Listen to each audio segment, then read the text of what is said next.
is Alex Rockwell, and I'm a fourth grade math and science teacher. I'm going into my 8th year of teaching, and I'm also a 200-hour registered yoga teacher. My presentation is called The Upstairs and Downstairs Brain, using movement and mindset to regulate emotions with children.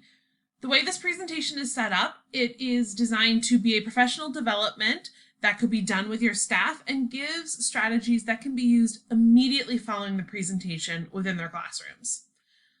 Just the general outline of what we're up to, I'm going to share why I chose this topic, looking at the brain as a whole, 12 strategies for working with the whole brain child, and then giving specific examples of 2 of those strategies. So as I was reading the course text Unstressed, I was totally captivated by this idea that mindfulness can rework our brain in a stressful situation. And I have the definition of stress used in the text, a state of emotional disequilibrium. And I felt that it totally described something that I go through a lot, and I know a lot of my students also experience. In the text in the introduction, Dr. Dan Siegel was mentioned, and so I dove into his work a little bit more and found this text, The Whole Brain Child, and I thought that it supports this idea of alleviating stress or changing the mindset of a stressful situation within children. So Dr. Siegel's work talks about the brain as a whole. The picture on the left here separates the brain into the left and right hemisphere, which we've often heard of, the left brain being more logical and analytical, where the right brain is more creative, colorful, and passionate. Dr. Siegel, however, discusses the brain as more of an upstairs-downstairs feeling, where we need the left and the right, but we also need the upstairs and the downstairs to communicate. So the upstairs brain is our thinking brain, our logical brain, and our downstairs brain is our feeling brain. This is where we have our fight or flight responses. This is where students may experience those big emotions in a stressful situation. Now, relating that to the brain, Dr. Siegel uses this hand model where the thumb crossing over your palm here is your limbic region, your hippocampus and your amygdala. This is that downstairs brain that controls all of your big emotions. So this is when you feel a stressful situation coming on or you're experiencing stress, you are in that amygdala and hippocampus area. You are using those parts of your brain strongly. When you fold your 4 fingers over top of your thumb, you're now creating the cerebral cortex, which would be your thinking brain, that logical part of your brain. Now, Dr. Siegel describes these 2 as needing to communicate with one another, as if it's a house. If I go back up to this previous picture, notice that there's a staircase. Your amygdala and your prefrontal cortex need to constantly be communicating. And when we are in our downstairs brain or experiencing a stressful situation, there's no communication happening with that upstairs brain. So what's said to happen is that we end up flipping our lid, as you can see here. And the left-hand side is when we are using our calming strategies and we are feeling that equilibrium in our brain. There's communication on our staircase. When we flip our lid, our upstairs brain, our thinking brain, our prefrontal cortex is no longer in charge.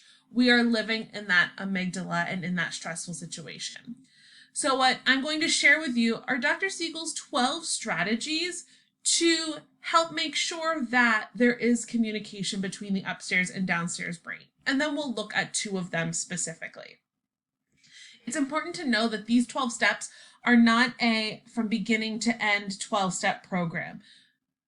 Parents, teachers, anyone who works with children can pick and choose what is relevant to the type of situation that a student is experiencing, or dependent on the way that they're reacting to it, because some students might have a big outburst when they are put in a stressful situation, and others might start to detach and be quiet or in their shell.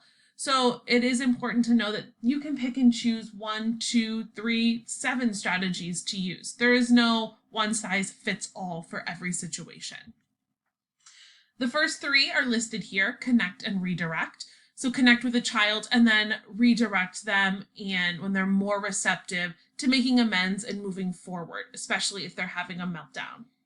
Name it to tame it.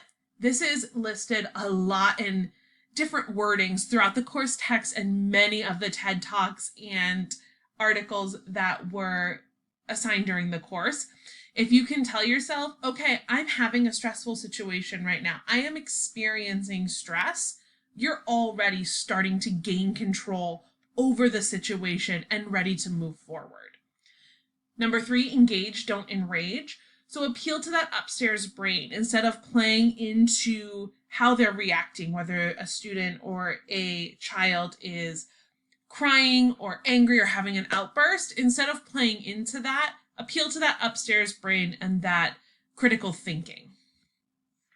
Use it or lose it. Exercise the upstairs brain. This could be something as easy as mock situations. How would you feel if you were stressed out and I assigned a pop quiz right now? Or if Joey took your football at recess? You can practice mock situations. Number 5, move it or lose it. Encouraging physical activities to kind of rebalance our emotional state. Number 6, rewind and remember. So thinking of our mind as a remote control. Oh, let's pause that, rewind, and tell it to me again a little bit slower. Number 7, remember to remember. Sometimes we can rewrite history, even as adults, and students can definitely do that as well. So giving them practice remembering both positive and stressful situations can help strengthen that muscle. Number 8, feelings come and go. So reminding students that this stressful situation is temporary. You might be stressed about the math test tomorrow, but guess what? After math, that stress is going to be gone. Number 9 is sift, teaching kids to explore sensations, images, feelings, and thoughts. And this could be something as simple as, why don't we draw on a piece of paper how you're feeling? And then noticing how they draw, the colors they choose, and what they choose to draw. Number 10, exercise mind sight.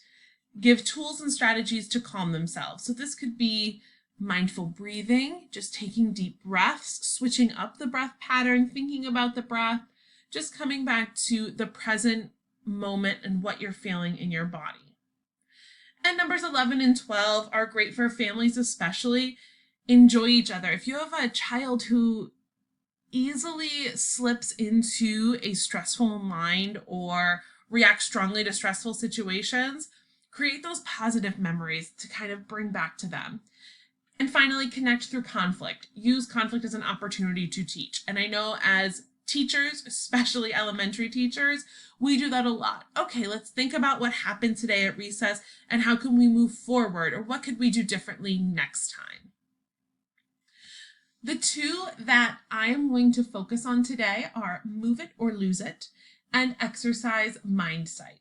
As a registered yoga teacher, I know very, very deeply how important these 2 are, and how just focusing on your breathing can totally shift how you are feeling. So what I have for you are 8 different exercises here that you can take right into your classroom immediately.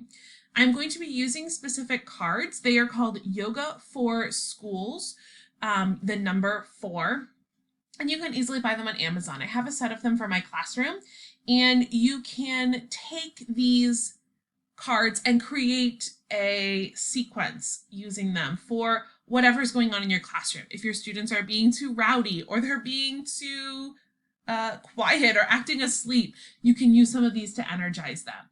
Similarly, if you have a singular student who is experiencing a lot of stress, you can give them some of these cards as strategies to use at their desk, and some of them nobody would even notice that you are doing them.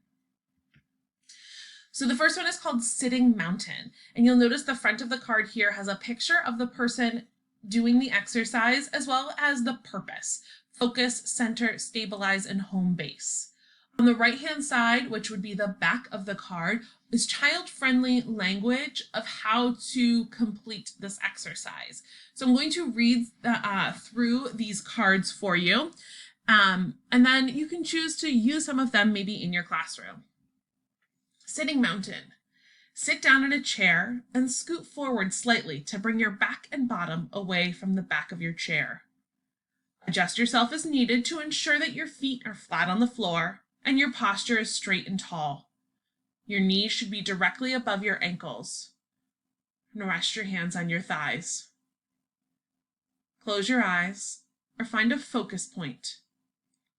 A focus point is a small, unmoving object in front of you upon which you can focus your gaze. Breathe slowly and deeply in and out. Focus on the sound and feeling of your breath, and we'll continue for about a minute or so. Now, sitting mountain is the prep work for all of the breaths that I'm going to show you. So the first one is bunny breath, which could be used if you have a very sleepy class or if you have a student who might be more detached in a stressful situation. So you can read here on the back of the card or pause the video to see how to incorporate that.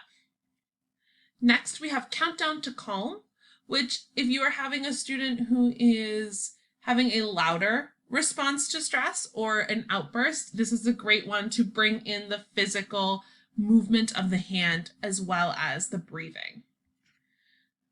Balloon breath is another great one, especially if a student is emotionally responding, such as crying. I know this has been successful in my room to bring them back. Ocean breath is another great one. Younger students especially love the sound of this one in the back of their throat. Next, we'll move to the standing poses, and these are more movements. So mountain pose is the equivalent to sitting mountain in the standing poses, except it's getting you ready for these movements. First, we have do my best, which is coordination and crossing the midline. Great to do before an assessment. Next, we have geyser, which can release any tension. So they let it bubble up to the top and then explode out in a star jump. Washing machine is great for releasing anxiety, worry, or anger. And I'll find a lot of students use this self-regulation strategy without me. I'll see them doing it at their seat. After participating in some of these activities, we always talk about, okay, now where are you? You were in your downstairs brain, having a little bit of trouble focusing. Now, do you feel like you're back in your upstairs brain? These strategies are very useful even in the home, even as adults. Mindfulness is a wonderful tool to bring us back into our body, to the present moment, to understand how and why we're feeling the way that we are. And it brings us into a mindset where we can then move forward instead of spiraling down. I hope that these strategies are something that you can use in your classroom or maybe in your personal life when experiencing a stressful situation. I do also have my sources listed down below. Thank you.